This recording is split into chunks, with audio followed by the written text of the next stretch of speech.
Thank you, Megan, and thank you, IPCNY, and thank you, Caitlin Royden, for helping to produce this event. And thank you to you for agreeing to do this. And we're charged with a pretty intense idea, which is we're supposed to tell everyone here how to build a print shop, which is kind of a lot, I think. But we can help, and I think all of us here, and I'll speak for everyone here when I say that you can contact us anytime. I'm just kidding. But, so IPCNY is focusing attention on a highly overlooked but culturally significant role, the printer. The role of the printer is one that negotiates many complex notions of eros, aura, and value. The printer evaluates, facilitates, and executes cultural artifacts from a comprehensive yet limited stance of authorship and subjective input. The printer is often way out on a limb from the perspective of cost-benefit analysis and evaluative investing, yet pushes forward into the unknown, banking on the promise of their established personal systems. How does the printer do it? How do they create context for an artwork or an artist? The printer wears many hats: advisor, technician, facilitator, social magnet, mad scientist, collaborator, and sometimes salesperson. And probably a lot more, actually, which I hope you'll help me with. So I want to just start off and talk to each of you about your history, your trajectory, but I want to focus holistically on the broad social, cultural, ethical, and financial considerations that inform your work throughout this conversation. We're going to try and keep this a somewhat open conversation between us, and then we're going to open it about halfway through for everyone so we can kind of have a conversation in the room.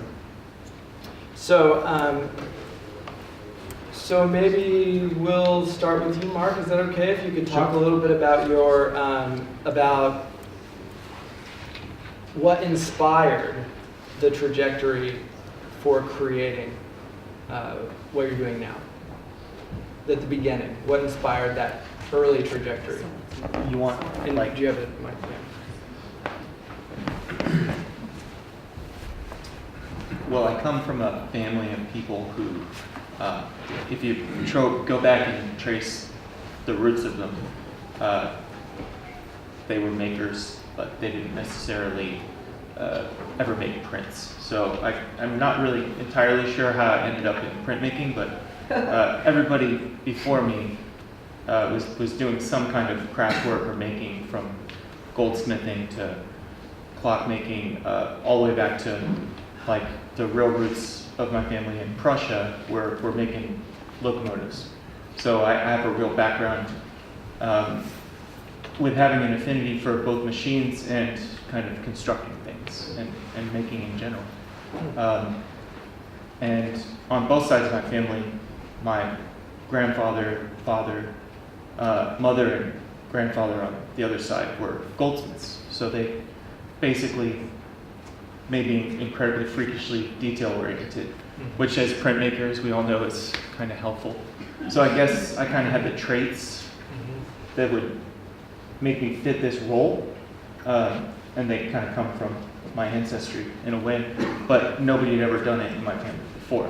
So I'm kind of a lark. Yeah. You know, in that way. You kind of had me at locomotive. Yeah. People were building locomotives. That seems like way back before Prussia ceded itself to Deutschland. And, that's where my father's side of the family kind of comes from. Okay. So there are still, Hershey steam engines somewhere back there. Maybe they aren't even called Hershey, but like that's the relative that was making those things. So it's like really kind of a weird, complex engineering background and then a craftsperson background on both sides of the family. And people always ask me why I'm so interested in machinery and equipment and why that kind of informs my role as a printer. And it's always been kind of difficult for me to explain without mentioning my family for that reason. So while the ink isn't in my blood, the thinking about things in that way is. So that's where I come from. And I guess along the way, I was going to college to be actually a goldsmith and a jewelry designer first. And that landed me in art school, which is a great place to be exposed to other things that you could be interested in and good at. And somehow I wandered into the printmaking department one day. I didn't have a reason to be there. I was just exploring the painting building and stumbled into the middle of the class and got kind of attacked by the professor. And then he kind of popped his head out in the hall and was like, "Come back later," which was really nice. And I did, and then I got kind of roped into taking a class, and the rest, I guess, is history. Amazing. That's So, good context. I had no idea that I was going to go to college for printmaking when I set foot in art school, but then here I am, something like 18 years later. Cool. So, Thanks. That's perfect. I think that helps to give us a kind of contextual entry point into the why. And I wonder if we could each do that. That was perfect. Leslie. Yeah, sorry. okay. I have a similar kind of historical background where I didn't know much about printmaking growing up, but my family had a lot of building engineering kind of experience with chemistry, and my mother was a social worker and my grandfather was a chemist, so those elements together made it. So when my dad brought me to the Kansas City Star, where he worked, it's a newspaper in Kansas City, and he would have, "Look at my daughter, here she is," to all of his coworkers, and I would just be super fascinated with the press room, the building where they do the printing in newspapers, that kind of format, all of the offset. Smells insane, it smells so much in there, it's crazy loud, it's just so many machines and things whirling at the same time that I was just automatically hooked on it, but I definitely knew I did not want to be in an industrial setting because that's just too scary. But as I grew older and then went to art school, then it was kind of more clear to me that printmaking can happen in smaller forms, and I can do this with a lot of the scientific knowledge that my grandfather's been rattling off for my whole life. But combining the elements of what my mother had been doing with social connectivity and my father as well, that it made it easier to kind of wiggle my way into printmaking. It just made sense at some point. But yeah, for the most part, I didn't really have a lot of introductions into printmaking until college. But for the most part, I wanted to be an illustrator or painter, but I wanted the community element, so I kind of dropped myself back out of the big picture and wanted to work with other people more so than just being my own individual artist. Collaboration, yeah. Thank you. I also was first introduced to printmaking in undergraduate. Is this stuff? My family background is also a social worker. My mom is, and my dad is a writer.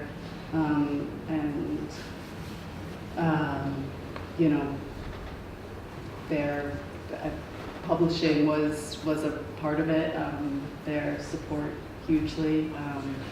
But I entered undergraduate as a painter and made my way to the print department mostly because I was the sensibility of a printer and making paintings with separations. It seemed like a natural progression to kind of go over that way. And like Mark said, just the equipment was a draw, the smell was a draw, everything.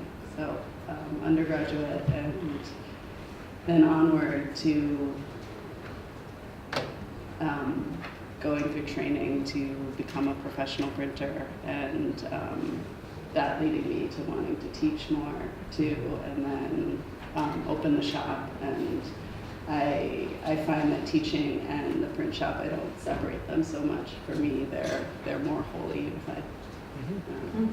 That's great. Thanks.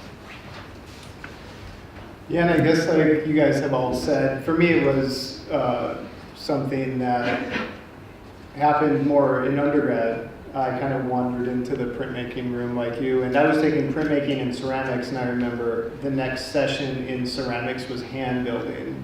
I was like, God, I really don't want to take that one. And so I kept taking printmaking. I like the printmaking vibe better though, you know.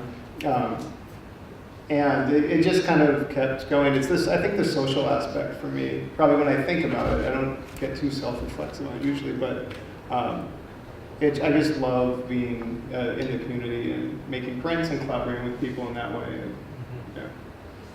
So like, I'm going to continue with a little bit more context. I'm wondering, like, within the printmaking community, there are a lot of we've noticed, because of the questionnaires for IPC&Y, that there were questionnaires sent out to all of the printers about influences and people who helped them along the way, and I got to see a couple of these sheets, and I noticed that there were certain names that kept coming up again and again on these sheets, which is kind of amazing. They're like these social hubs that happen within the printmaking community, and so I'm just wondering, were there any? Who are your mentors? Who are the people that kind of showed you, like, this is a good life, you should do it, kind of? Can any of you? I wouldn't recommend printmaking as a life choice. Yeah. Good point. No, sorry, you guys can go. You're already talking. I nailed it. No, honestly, I moved to New York from from the Midwest, and I could always just find work printmaking. As simple as that sounds. Mm-hmm. When I came here to go to graduate school at Pratt Institute, actually, and I started interning for Kathy Caraccio, maybe some of y'all. Somebody said maybe this guy named Dennis McNett, who might be kind of a legend here, maybe he's forgotten. I sure hope he's not forgotten, but okay, yeah. But he was like, you just have to go see Kathy, and that just kind of, I started working with her when I was here, like my first couple months being here, and going to school and going into Manhattan and going into her shop, and that was a lot of fun. And my second year, I guess it would have been in school, it's kind of funny because I went here for printmaking, and you must have, the printmakers must have introduced you, but I had this teacher in the digital design department that's probably still here, Peter Patchen. He's the chair of digital. He's the chair of digital, and we were taking this like Photoshop class or something, and he was like, I had dinner with my wife's, it was like his wife and somebody else's wife were good friends, and he runs this kind of cool shop, we should go check it out. So we went to go see Pace Prints, because that was when Andre Rivoli was running Pace Digital. So I didn't go there with a printmaking class, I went there with the digital design. And I kind of harassed Andre, and I met somebody named May Shore there, who was working there at the time as an etcher, and I just kind of like, come on, and I started interning there. And I was interning there for, a month or two, and he was like, we really like you, Eric, but Pace is opening this silkscreen studio in Brooklyn, and I think you should just go see if you can get a job there, because they have like 20,000 square feet and 4 employees or something like that. So that's... Was that Ruth's space? That was, Ruth was there about a year before, that was Joe Watanabe's space. Okay. And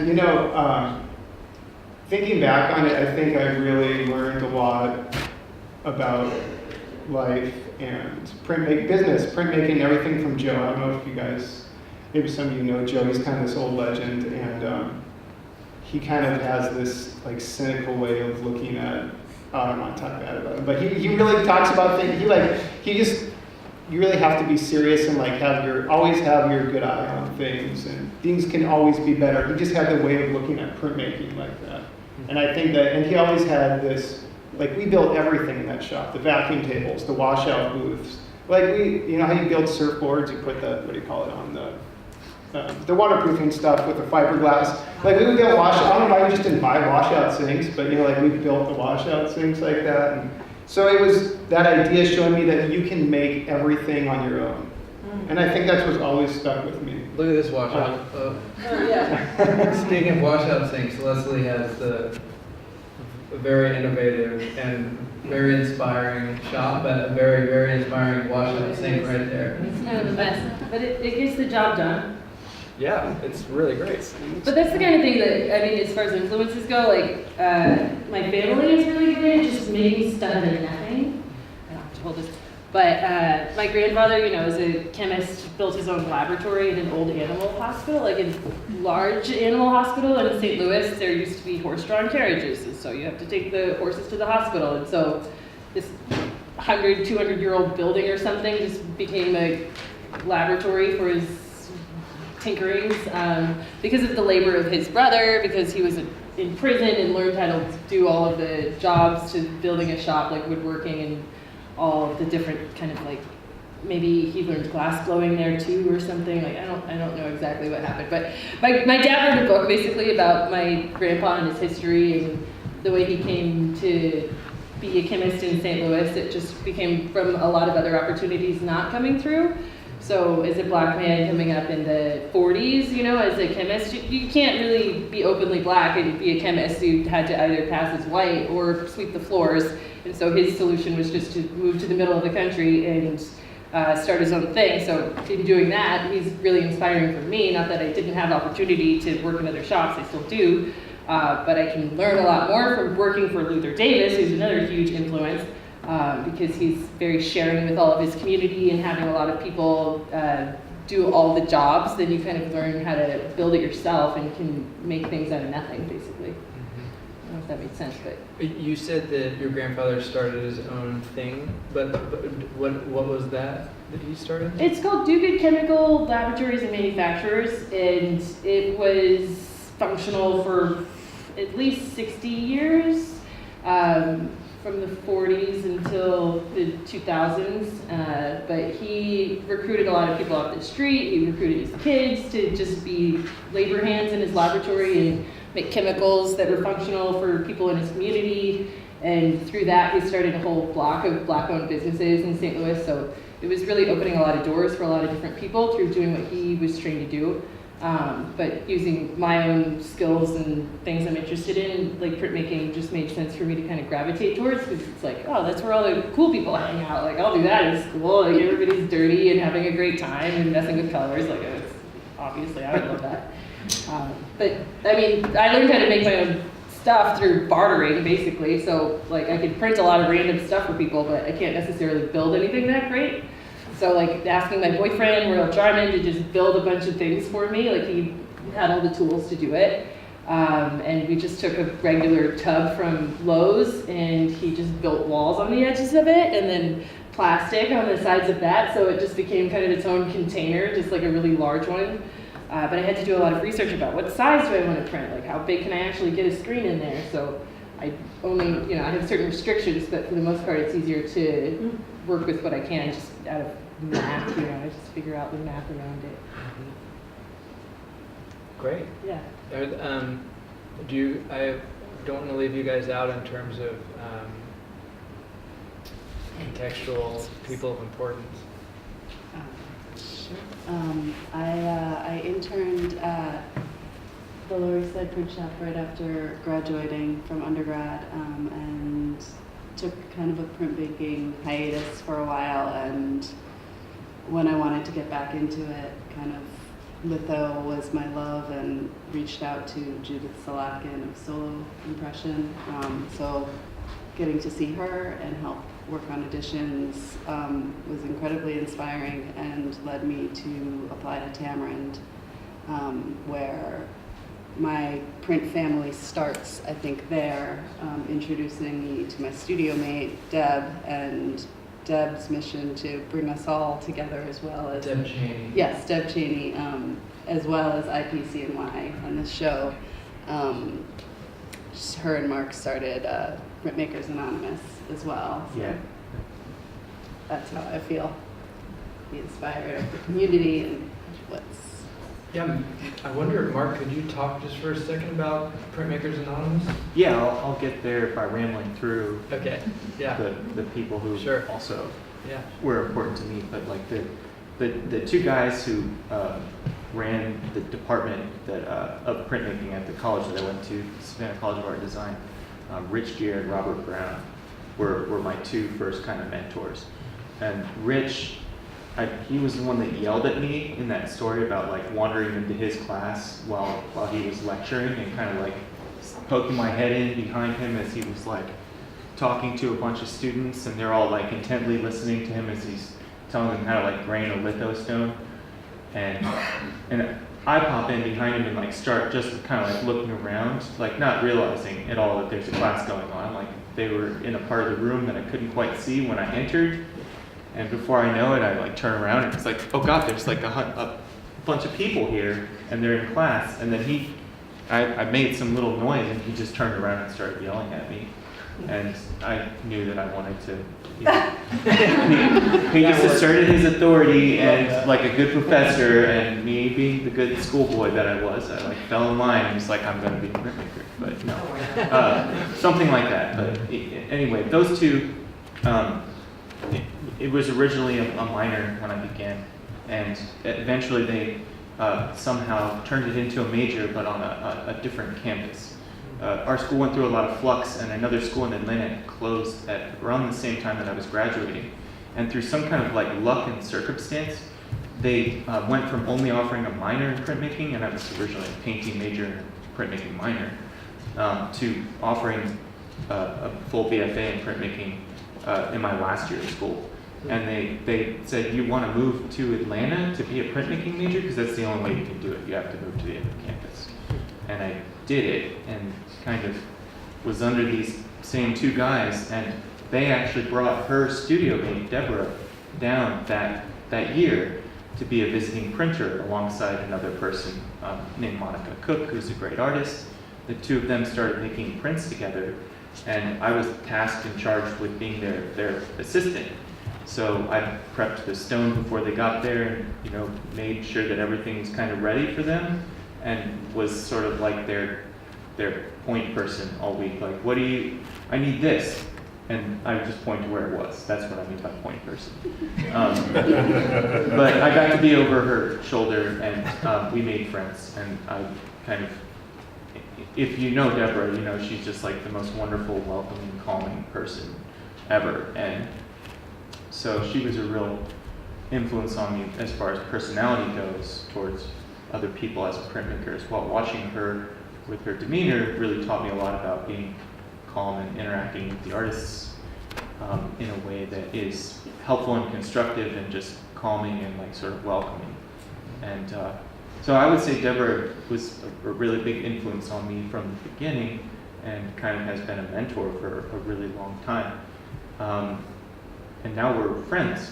And at a certain point after I moved here, we were sort of hanging out, drinking a couple beers in my shop one evening. And she's like, it'd be great if we could just like do this more often, but like with just printmakers. And so it kind of sowed the seed, and I was like, we could have meetings, like regular meetings, and we could call it something and just have like a sort of make our own thing here in New York. There's enough community here that you can do that. And in Chicago they have the Printers Guild, so I don't know why we didn't think to just copy them and call it that. But we just decided to like make it like a little bit of a joke about like Alcoholics Anonymous.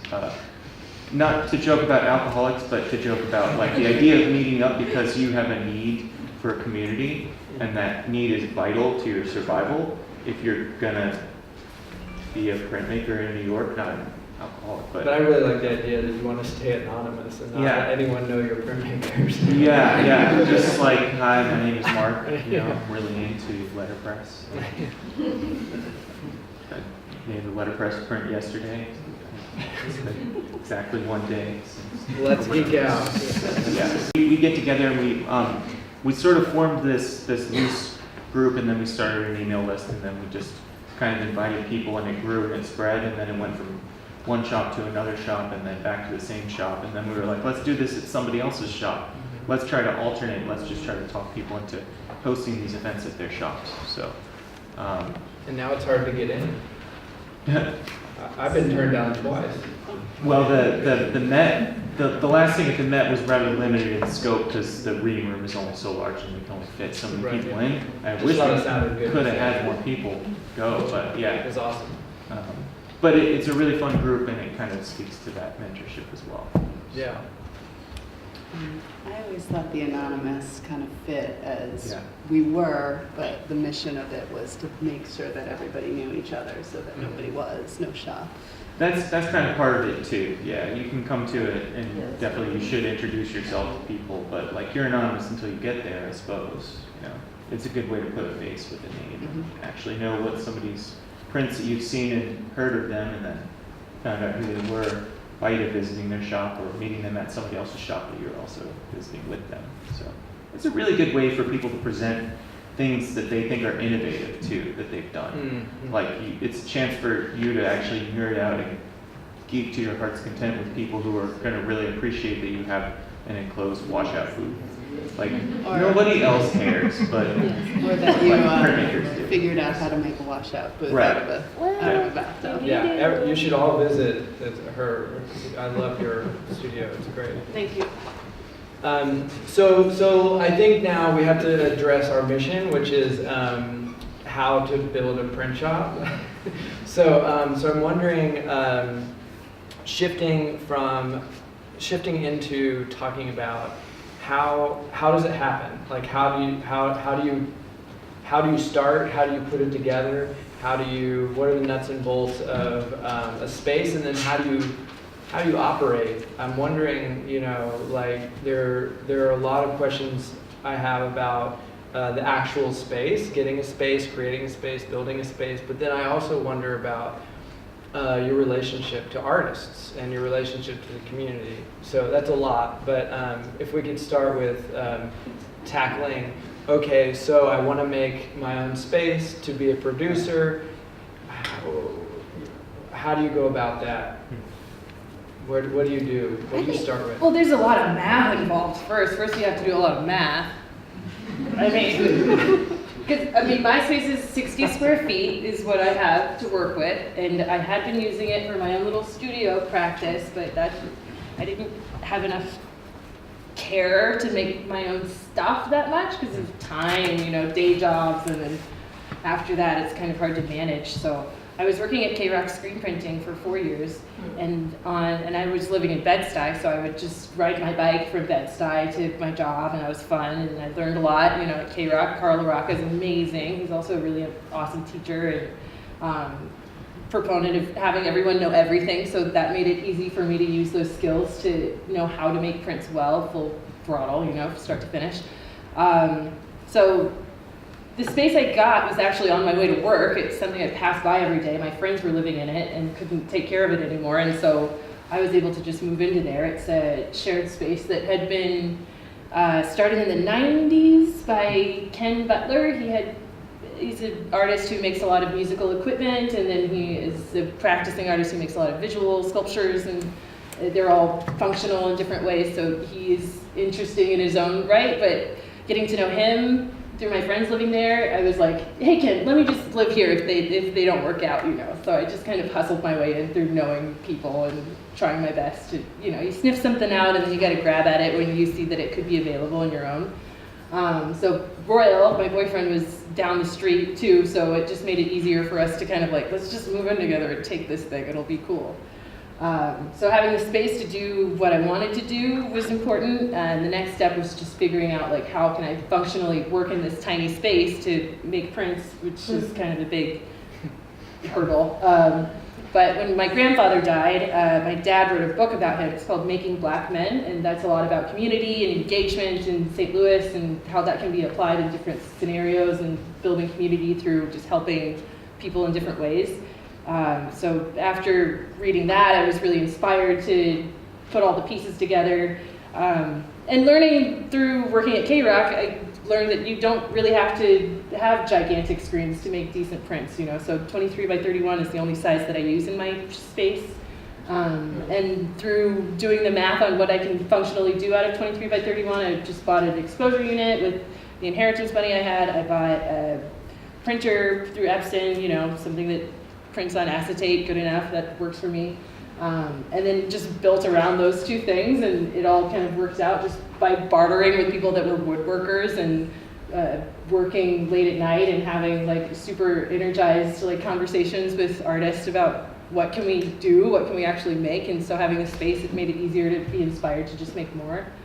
Does that answer the question? Yeah, I love the fact that there's one social laboratory, Mhm. you know, gets in the money from that gets inherited to make another social laboratory. And it's also just, I didn't have to exchange much money outside of buying that took like $5,000 to get the exposure unit and the printer. I knew I needed those to be new because I wanted to get really crisp halftone dots. So I didn't want to make my own one of those because I'm not great at building stuff in the first place. You kind of have to judge what you can actually do and accomplish. But I did a lot of math on figuring out the dimensions of what I needed and the space elements that go within the big box that's my exposure unit up there. That black circle, or what is that, square right there, it opens up to have all my screens in the dark. It's just a little tarp of canvas that keeps everything. And that's the same box on the other side. You know, it's got a little paper cutter on the side of it. So I just put everything that I could possibly cram into one box. You know, it's just a bunch of mess of paper on the side. Like, it's kind of ridiculous, but it goes through phases of being different types of organized. But just having that one element really made it so I could do so much more stuff with it, yeah. You know, it switches. My couches turned into tables. That helps. Well, and you have a little porch in the front. Oh yeah, that's Which is dangerous. Nice. Yeah, well, yeah. We don't have a handrail, but It's cool though. I haven't fallen all the way off it. Yeah, it's okay. I like it. And you have a good location. Yeah, it's great. It's not convenient for Red Hook, but it's great for meeting up with people, and so it's easy to just like have little meetings with people in my studio space and say like, come over whenever, I'm always there. But you know, location, location, location. It's all about being able to meet up with people that can meet up with you halfway at least. So. Great, thanks. What? Okay, so who else wants to tell us how you came to have a shop? I can attempt to.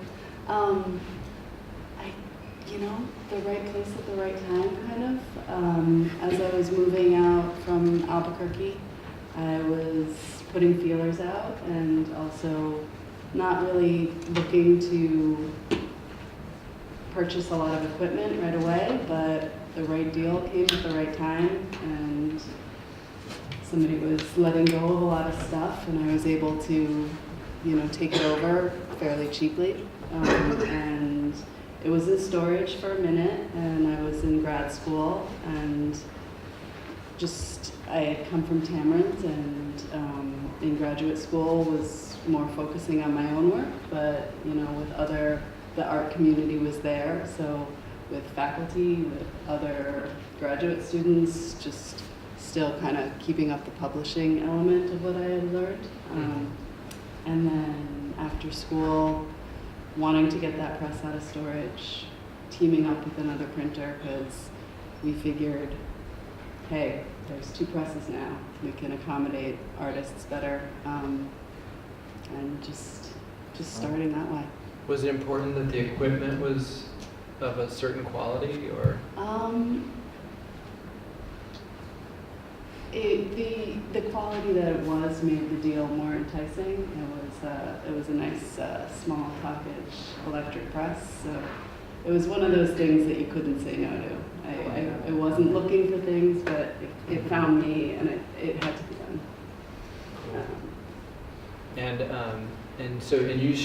You and Deb Cheney are in a shop together, Mm-hmm. and you consolidated resources, Mm-hmm. and Mm-hmm. you organized the shop together, and you use it together. Yes.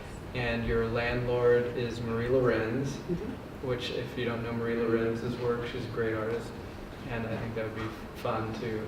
Do you have a lot of? I don't know how the building's set up. We have a ground floor space, and she owns the building, so she's upstairs. She's also a printmaker and teaches print at FIT. So the idea of renting to printers who are going to set up a shop was very appealing to her. And that was another lucky thing. We were in another space in the Brooklyn Fireproof building, which there was a freight elevator. It was on the 3rd floor, but it was closed on the weekends. We didn't have a water source directly in our studio. So when we decided to move, there were a couple things that then became musts for us. Having plumbing directly to us, being on the ground floor, because those stones are heavy and those presses, it just makes it a lot easier for us to be on the ground floor. And that was Marie's space, and it was found on the listings project, which is a good resource for finding studio spaces. Stephanie Diamond? Yeah. That's great. And Mark, how did you create your space? I took some money that I had left over from selling some art at the end of college and bought a Vandercook on eBay for like $1,500. And then I found out that it came with a giant industrial paper cutter, a polymer plate maker, a smaller paper cutter, and a bunch of other stuff that was not mentioned in the auction when it all showed up on a flatbed all of truck. this is not helpful for people because I feel like this is always like, it was so lucky. You know? It was actually trying to illustrate that it was unlucky, because I thought I was just getting Vandercook. Okay, I see. So I thought, oh wow, this is such a great deal. You see these things for like 6 to 10 times the price at the time. And it didn't turn out to be the best deal. Okay. And most of it didn't work, even the press didn't work. So to go back to the moving to Atlanta thing, I moved into a shop where they had just picked everything out of a building on the other side of town and moved it to the building that they were going to establish the print shop that I was supposed to graduate from in a year. And almost none of it was like in perfect working order when it arrived. So that meant that the same guy who yelled at me when I came into his class was like, well, here's a wrench. Go tighten all the bolts on that thing before you use it because they're probably loose. And he was right. And most of the time, something you'd be working with it in the first 6 to 8 weeks, and it would break in the middle of it, and you'd have to fix it. Or you'd have to put the chain back on the cogs or sprockets and figure out, well, how do you put a chain back together? I didn't know any of this stuff before then, and despite coming from a family of people who like put things together, we didn't take them apart and put it back together usually. Design from the start. But it was real like hands-on experience, and it put kind of some thinking into my head that I hadn't previously had, which is that you can not just accept that you're going to get this thing from somewhere and it's going to be brand spanking new and it's going to work perfectly. And you know, most of the time, if you're in the academic environment, you're used to someone taking care of a certain amount of things for you. So if you come from that environment as being your starting focus on printmaking, it's very easy to take for granted that a press will work perfectly. You need people around who can fix these things if you're a school like Perry Tymeson or some of the other folks that are around who are equipment dealers and maintenance people and service people who fix these things. Or you can try to figure out how to do it yourself to an extent, and that was sort of what got me interested in building things too. Just being around stuff that didn't work perfectly and having to like, well, if I want to make my project happen, I'm going to have to fix this thing. So yeah, that was kind of the beginning of it, and I moved some of that stuff. Like I wound up scrapping a paper cutter that was probably never going to work for anyone again, and moved the rest of it into this loft building that me and some friends actually were occupying at the time, and happened to have an elevator that was big enough to fit this equipment in, and it could come through the door. So my roommates were not particularly excited about having like a quadrant of the apartment become a print shop, but it was my quarter of it, so why not? And and after I did have that stuff in there, they started to get excited about it and kind of understanding how it worked. None of them were printmakers or had any idea how to make prints, but they were starting to learn, and that kind of encouraged me to be very communicative about it. And I don't know, it was just sort of the right situation. So I actually lived in my workspace at the start as well, and later moved it to a private studio where I was sharing it with somebody else. And then it just kind of grew from there. And as needs expanded, more equipment came in. But when you put the word out and you start to tell people that you have a space, all of a sudden somebody's uncle who has a garage in Connecticut where he's been storing all of the stuff that somebody who passed away left behind, it finds you for some reason. It's like you just turn on an electric magnet and cast iron just starts like flying in from everywhere. And most of it's broken though, or not working perfectly, so you have to fix it. So that goes back to the spending time in that last year of college helping to fix things. It's like, well, I can do that. Like it's okay if it shows up broken. Just find the way to make the part that you need, or if you have a machinist friend. Luckily, I had a whole bunch of machinist friends for some reason. I just fell into this crowd of people who were doing metal work, and they're useful friends to have. So, kind of is what it is. Yeah, I've wondered. I know that when there's often stories about people getting equipment, and they'll like be like, oh my God, this thing is available from this school or something. They're like killing the printmaking department or something like that, and so that it becomes available to anyone who can pick it up right now. Do you have any advice on like sending out like the signal to the world on how to intercept that kind of stuff? Yeah, just tell all your friends. Okay. Like, because the more the word gets out amongst your friends, the more somebody will hear about something eventually from somewhere if you're in the right network of people. And if it is available, get a U-Haul right now. Yeah, yeah, That guy just wants it out, so get it out. yeah. Yeah. I have an experience with, I found a flat file, you guys, for free on this street, down the street from my house. Me and Royal, we got our dolly, we like hoisted it on it, we rolled it all the way back to our place. But we couldn't bring it inside because our place is not big enough for a whole flat file to just hang out. So I left it outside, tucked in a corner, hidden. And then of course, a week goes by, somebody takes the drawers, only the drawers. Oh my God. Which made me so sad for so long. So I just was like, ugh. Anyway, it's nice to take things when you can, but it's better to have a safe space for them. And sometimes if you find something or get something for free, investing in storage, investing in something to keep it safe is worth it in the longer run. Because even if I didn't use it, I could have sold that easily. Or printmaking networks, there's always somebody who needs something out there. So. And stuff will find you, but it's also like you have to evaluate if it's useful or if you have the ability to have it, or if it won't go up in a freight elevator or not. You have to be very practical. So there's a practical stuff that comes into play.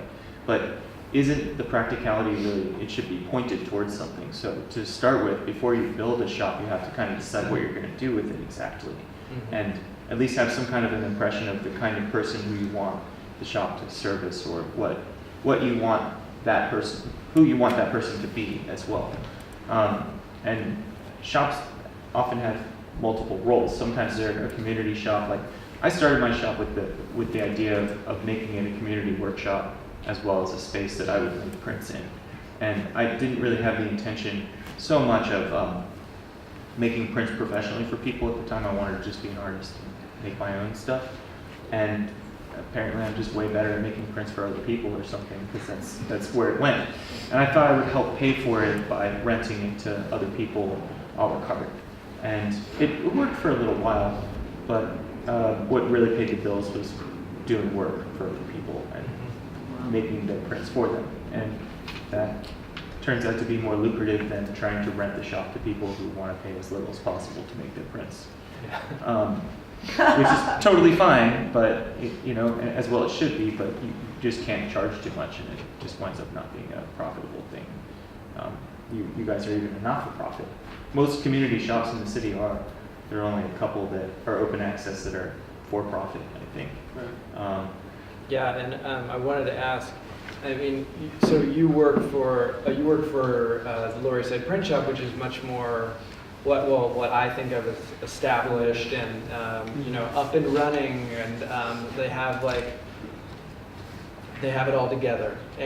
But I'm sure that from your perspective, you've probably had to manage a lot of different issues and invent a lot of systems. And I wonder if you could talk about Sure. that.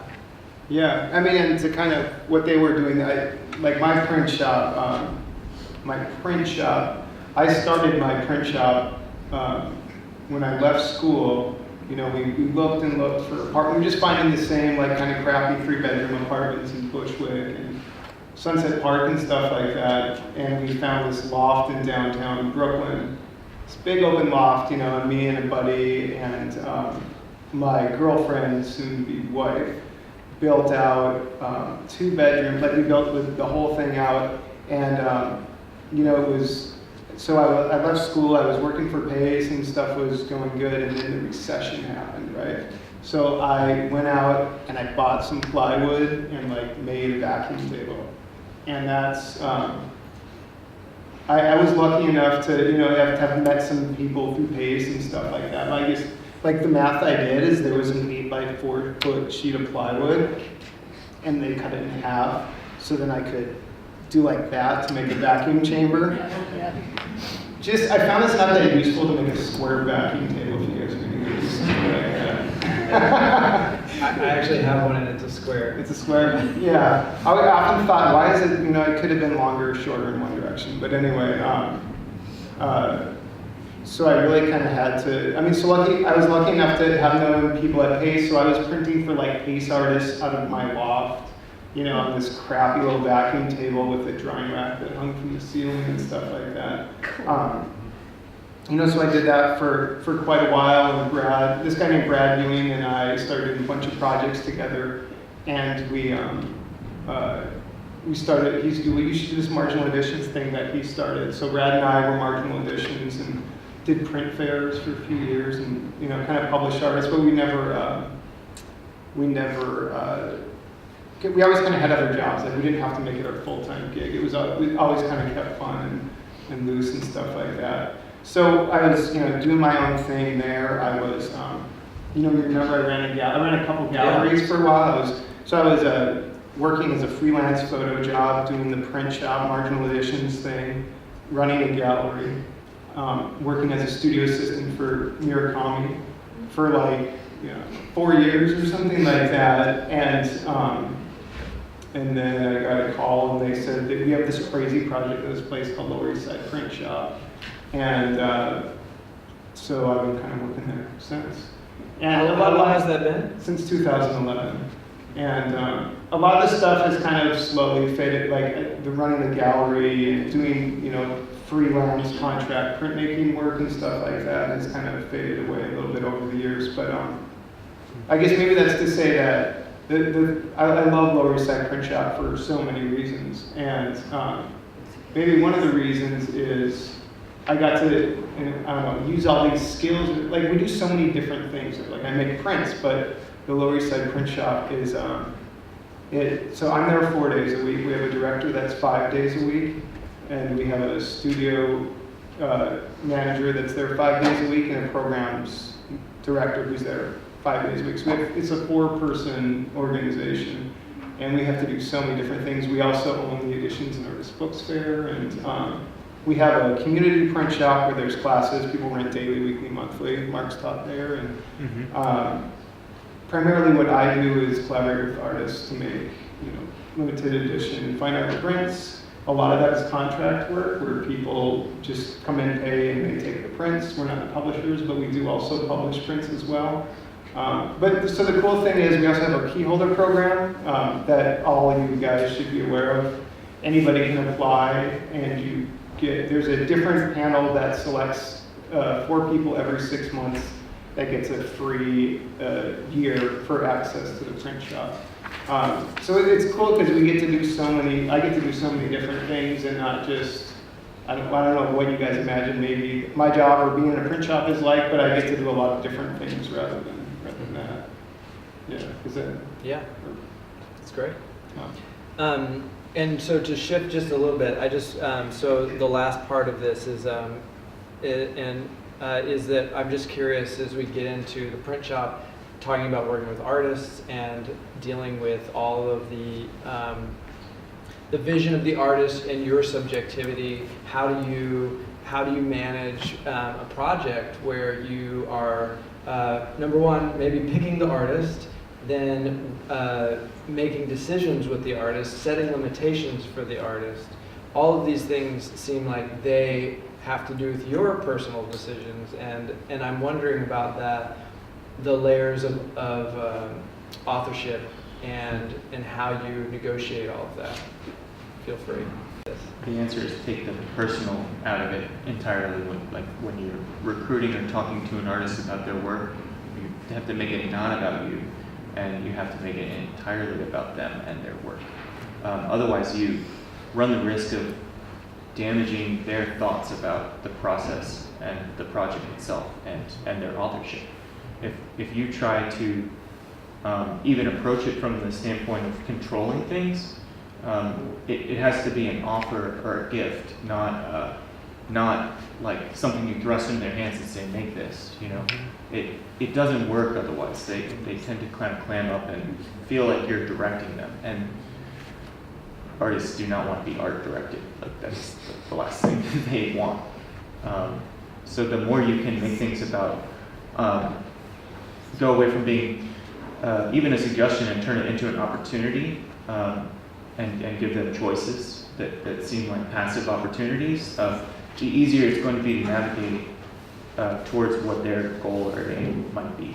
Whether they know it or not, they're going to intuitively respond. That's what artists do. They're intuitive people who use that to control what it is that they're making, generally speaking, in my experience. And so if you can take that and kind of diffuse it a little bit by making it into an offer, seem as not encouraging, but as just like open-handed as possible, then it kind of it eases the tension that you seem to be pointing towards with the question. So, in my experience. Yeah, I started Do Good Press in 2017. I worked at K-Rock before that and was able to invite artists to publish as brush prints.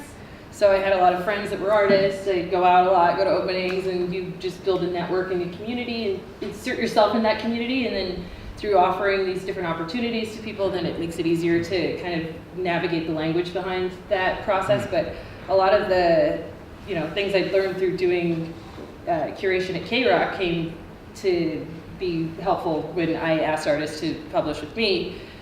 Which is always, I have a separate day job, so whenever I ask people to publish with me, they know that it's something that I'm doing in my little free time that I have, but it's an opportunity for them to do something that isn't,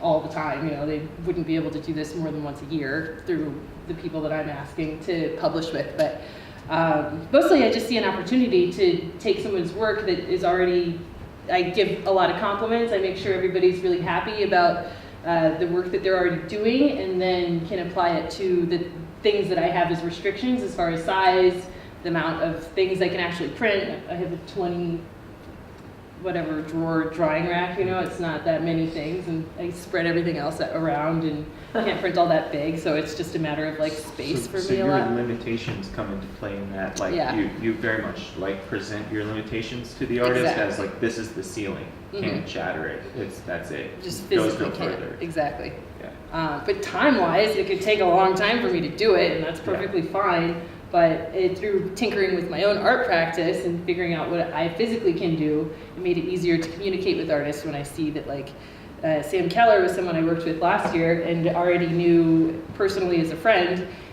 He was creating these bedazzled cans, he picked up crushed cans from the street and was just putting crystals on them, gluing them, and then they just became these beautiful, gorgeous, twinkling objects. But I was able to, when I was working with Alexander Henrici, to ask, like, hey, there's a drawer of diamond dust that you aren't using. Could I possibly have that, And just through finding things in different shops that were not functional at the time for them, they gifted me a lot of, garbage to them, but like really important, wonderful stuff to me. There's always leftovers. There's always leftovers, especially for working tiny, I can use offcuts to make additions, It made it easier to kind of like use materials that weren't accessible in full sheets that I could use in small quantities and make something that's profitable in the long run. but also enticing artists with the amount of profit that could be coming out of it. If you make an edition of so many and they're each this amount and we sell out of it, you know, this much money could happen if you want to work with me. It could be fun. So, Do you see yourself as a collector? yeah, definitely. Especially because I work with Royal Jarman. He's my boyfriend and he's a really amazing painter, but the community of painters has a lot to do with sharing too, so through trading and getting things from other people that are super valuable in terms of just being gorgeous. To be able to live around that kind of stuff makes it really exciting to want more, but then you have a safety problem of making everything, you know, you can't just collect paintings if you don't have anywhere to put them, but there's always just trades that could happen from there. So it's really nice to be able to kind of network with the barter opportunities that you have that aren't necessarily like super monetary. I don't know if that makes sense, but that's what I do. Anybody else want to talk about that? I'm so in collaborating. How are we doing on time? It's 7:45. So not that well. So that seems like a good time to make sure that it's opened up for questions. This is kind of we're going longer than I knew. I'm just in it, but this would be a good time if anybody has any questions that are specific and directed or not for anyone on the panel. Then feel free to ask at any point. We have an extra microphone, I think. I was pretty, I am about to build a printmaking shop, and I wanted, the first thing I need is a sloppy sink. And so, I don't really know, I mean, should it be, and I do print mono prints, maybe some silk screening. I'm thinking it should be deep. Yeah. And then I'm asking, where the hell do I get it? I have no idea. Build it green. Excuse me? Build it green. Building green? Build It Green is like a good company. They got like buildings or take leftover stuff from buildings and they warehouse it. And they've got a couple locations in New York, and they often have stuff like this. It won't necessarily be the cheapest option, but it will be a good option because they don't remove it unless it's actually going to work. Typically, yeah. So and it would be upcycled. So you'd be buying something from them that would support a not-for-profit and be taking it out of a building that was already being taken down anyways, probably just sent to the scrapyard or the junk pile. Great. So Great. I like them as a resource for stuff like that. That is, because I went to like, Lowe's or whatever, but I didn't see Sure. anything really. And, Another thing to look up would be Build It materials. Green. Yeah, Build It Green is one, and then Materials for the Arts is a not-for-profit that takes just leftover stuff from photo shoots, Fashion Week, collapsed buildings, like whatever they hear about that people want to donate. And if you become a member of it, you can have access to all this stuff for either cheap or free sometimes. And they get lots of random stuff. I mean, it might be stuff you don't want, or it might be stuff you do want, but they're a good materials resource. great. You have to get a not-for-profit Yeah, to take it from them? to shop at materials for the arts. You have to be a 501c3. No. I thought there's a workaround, like you can do it as an individual somehow. If you know someone who's got a not-for-profit, they'll let you shop under their name. Yeah, okay. So everybody call Eric here. Yeah. He's got a non-profit. I've never been, yeah. So are there any, anybody, like, do any of you have any questions for each other that, about issues related to building? I'm interested in Leslie's model of collaborating and just publishing artists, because it's, from what I read on your site, it's 100% to the art. Well, yeah. So there's a profit split, you know. Yeah. I basically front all of the money to make the edition because my materials are small enough so that I don't necessarily need a ton of materials to put down first. And I split it so that the artist also is putting together their materials as far as making an original piece of art that I'm going to reproduce. So my materials equal theirs basically, and then basically I get the first few sales to pay that back to myself, and then the rest is just split 50-50. But I have to have a really like spreadsheety system of making sure that everything is split correctly at the time of the sale. So at some places work where, 6 months later you'll get a check for this much amount, but I can be small enough so that I can basically just do it sale by sale. It's pretty easy for me at least. If that makes sense. Okay. Any other questions? Here's one in the back. Okay. Hi. I was wondering if anyone had experience setting up the thing that I think is the scariest when I think of setting up a printshop, ventilation. I think it's the most expensive, even scarier than buying the presses, and if anyone has alternatives to doing a full HVAC renovation, or if you all just open a window. I've worked in non-toxic print shops before, and I just can't give up the good stuff, all the solvents and everything, so I was wondering how everyone deals with that. I have a room that has a fan in a window, and it's the room in the shop where the stinky things go. So if there's like a screen that needs to be cleaned that had oil-based related ink in it or something like that, I don't really have ventilation in the shop. And like most everything I do is either water-based or cleans up with this awesome low VOC solvent or zero VOC solvent that's like a crazy roller wash called Genie that I found that works really well. But the one room that I have has like a window to the world and a fan in it, and that's where the solvents go. Other than that, I imagine it's not cheap, but it's possible to research and get on Grainger and McMaster Carr and other industrial related supplier sites and navigate it on your own if you really wanted to. You can make an extraction point in the shop that was the one area where you did solvent work with ink and where your glass slab was for rolling and where your cleanup happened at the end of the day. That would be what I would recommend. Put it as close to a window as possible, port it to the window with what they call a squirrel motor. It's like a tiny motor in a tube that hooks up to a duct, and try it. But I don't know, you guys, you have ventilation? Not that I built, no. The old fan in the window. You have an actual HVAC system in that Yeah. shop though, that Yeah.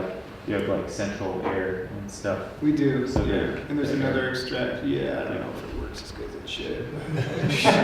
So you don't really Yeah, I like the idea of it being there though. That's to keep the mice. Yeah. Respirators go a long way. They do. Yeah, that's true. Is Yeah. it any good? Respirators go a long way. Just making yourself the mobile item around a lot of toxic I stuff. mean, working in oil-based shops, I would just put it on all day long, pretty much, the respirator.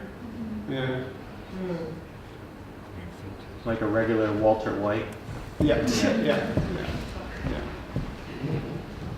Hi, thank you for sharing all of your knowledge.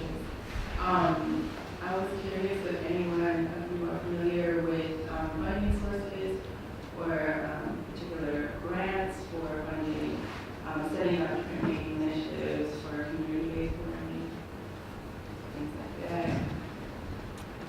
I'm not so much. I'll say that NYFA has a fiscal sponsorship program. New York Foundation for the Arts has a fiscal sponsorship program that has a quarterly application process that individual artists can apply under for community-based projects that they're looking to seek funding for. And you can go under their umbrella, their aegis for other funding projects and have their coverage and support. Also, there's another one, I can't remember what it is, that does something similar like that. Yeah. That's a good answer. That's a good answer. I was going to say, I know that the LES print shop used to, or probably still employs somebody who writes grants, and does it the director also? Our do director, Yeah. does that, yeah.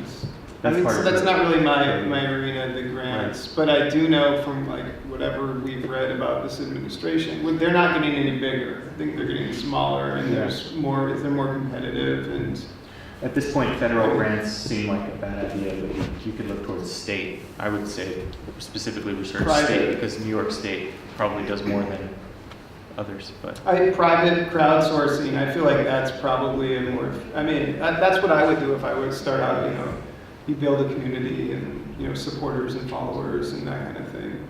And there's, Kickstarter, and there's, if you have access to a community shop, then producing editions however you can, and then having fundraiser sales through, like, having those as giveaway objects, could just build upon that. But that would be my backwards way of doing it. If you join the Foundation Center too, they have a lot of listings for grants. I have a question. Hi. I feel like printmaking in general, the field is you're all very like Jacquelines of all trade, whichever.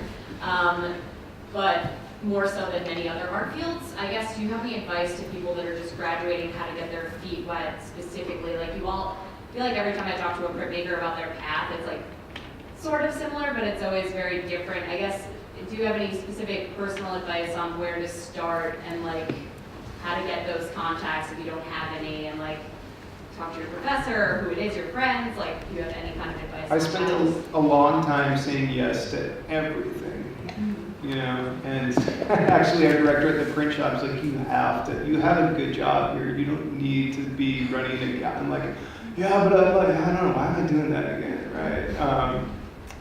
But saying yes to everything, and I collaborate with a lot of artists. I collaborate with a lot of really, professional artists and well-known artists, but I'm still learning so much, I think. And like looking back to when I was getting out of school and printing for like Pace artists when I was just some scrappy kid, and like this one guy must have been like, yeah, he doesn't really, like I did a good job and I still look at the prints and they look good, and I could tell he was like doing me a solid, So I think working with like your friends and just getting your experience like however you can get it. It doesn't necessarily have to be big or whatever things, like working with your buddies, pulling them into the shop, and if you want to get some beers and like make a print, I'll buy some paper and whatever, like just doing that kind of stuff, however you can.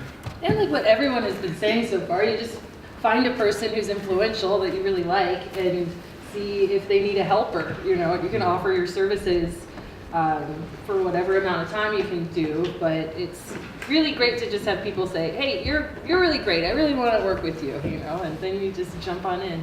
So once you've once you've printed with some artists and you have like a kind of portfolio, let's say, of different artists and different editions you've made, how do you sort of take those and build value around them and start to get people interested in them? That should happen before you even publish it. You should be picking people who you think are going to project to become more valuable. It shouldn't just be, I'm interested in their work. It should be, I'm interested in their work, and there is a commercial side to it where I think it will sell. And then I think it will probably wind up being a thing where their career they seem motivated, they have a good career trajectory. It sounds like calculated and a little bit cold, but you have to kind of split the brain on that decision. You can't just make one that is like, oh, well, this person has very attractive work to me. That should be part of it, but it shouldn't be the whole cake. To me. I agree but disagree.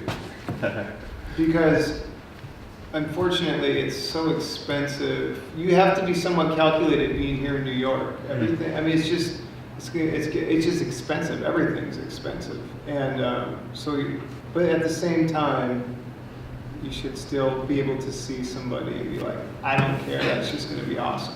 It's just going to be fun, or that kind of thing. And there's kind of I don't know the solution to this, but seeing, through doing marginal editions and Brad and I scraping together $1,200 to get a little table at the EAB fair, to being at the Lower East Side Print Shop and working art fairs, but also owning the EAB fair and seeing it from that perspective.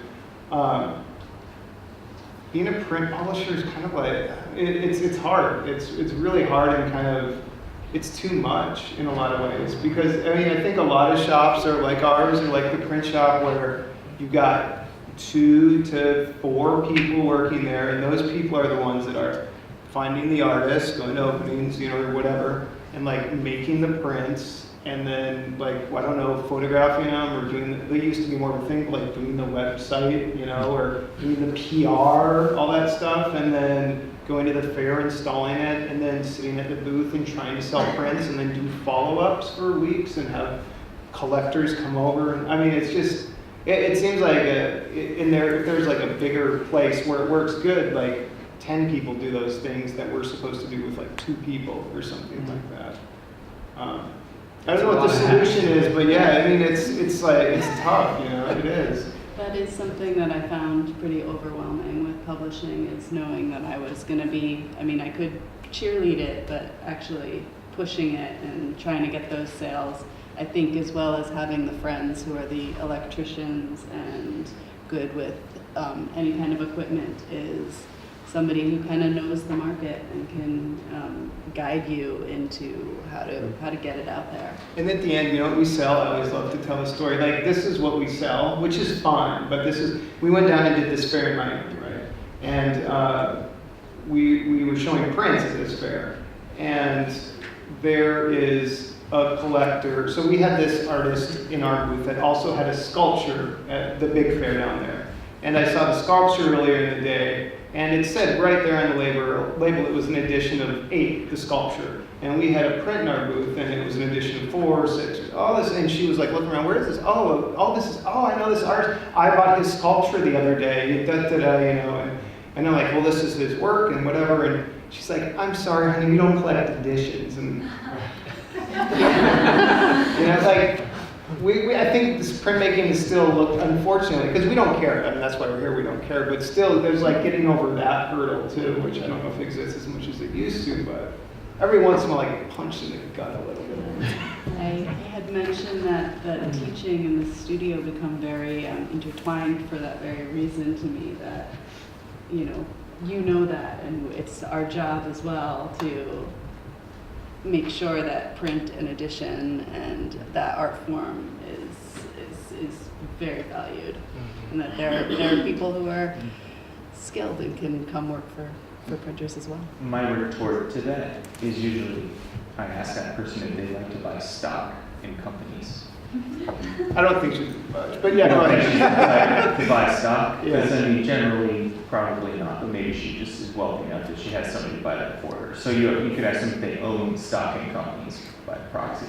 Right. Because a print is just a stock certificate, multiple token of a work of art, if it's done right. A work of art one of one, like a singular object, is like the full corporation owning the whole company. Oh, right? Yeah. And a print in multiple form is like, it's the whole company formed and then just divided up into shares.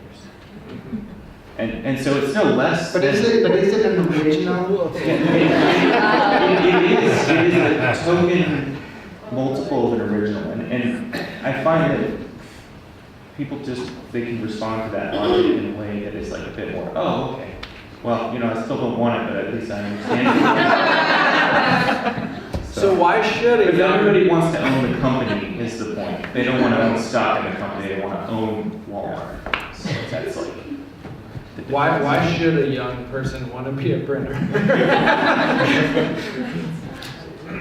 You get a lot of friends out of it. Come on. Because bartering, and that's fun, and you can teach people to do something they can do on their own or with other people, and kind of like publishing is like exciting, but I just love prints. I don't know why anybody else would. I would say you should become a printmaker if you're compelled to, like, she is obviously compelled to, it's fun. The rest of us. You have a compulsion, then you just can't say no. And I have a tendency to just want to stay in the same loop for a long time. So like road trips, you just keep driving, or like printmaking, you just keep printing, and you just do the same thing over and over. And if you find comfort in that, of course you should be a printmaker. It's kind of the best thing ever. You kind of get stuck in a loop, and it's really fun that way, I think. And you have to really like problem solving. Yes. Yeah. Problem solving, the prints, also the studio space. And the everything. person you're working with, no? Exactly. But then you find a right flow, and then you can keep doing your same thing over and over and over and over again. I don't know. And there's something about collaboration that I found that don't know, it's like you're working with an artist, but it's not like an artist, like a person. It's like two people making something, and it's like the artist has something in their head, and they, like I have something in my head, you know, and it's about trying to get on the same level as that.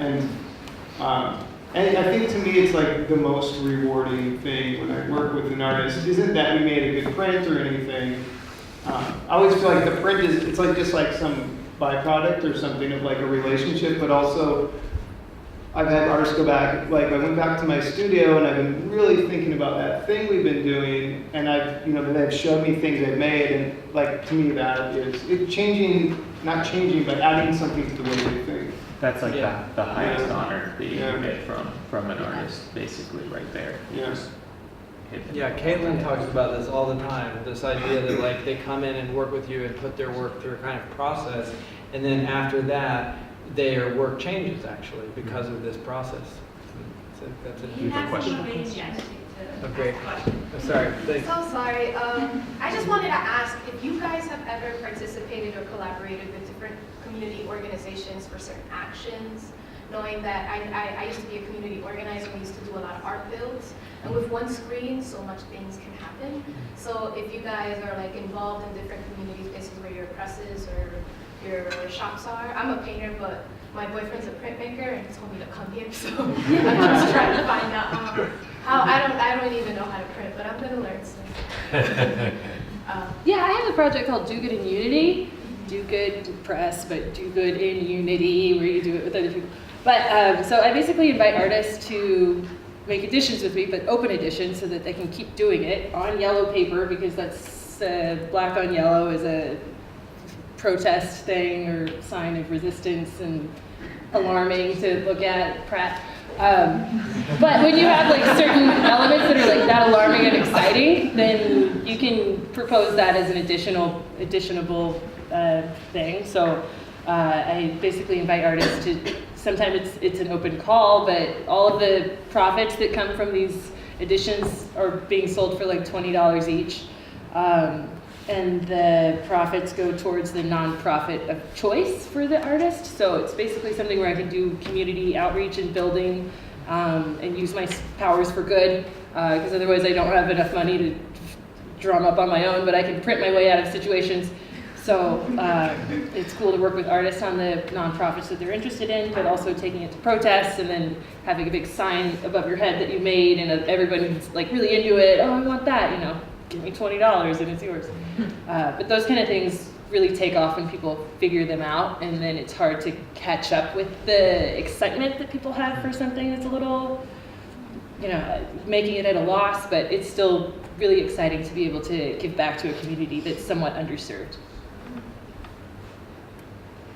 That's my way of doing it. So it is 8:07, so if you want to do maybe like a last call or some kind of wrap up, and then, yeah, last call for questions. Anybody have a question?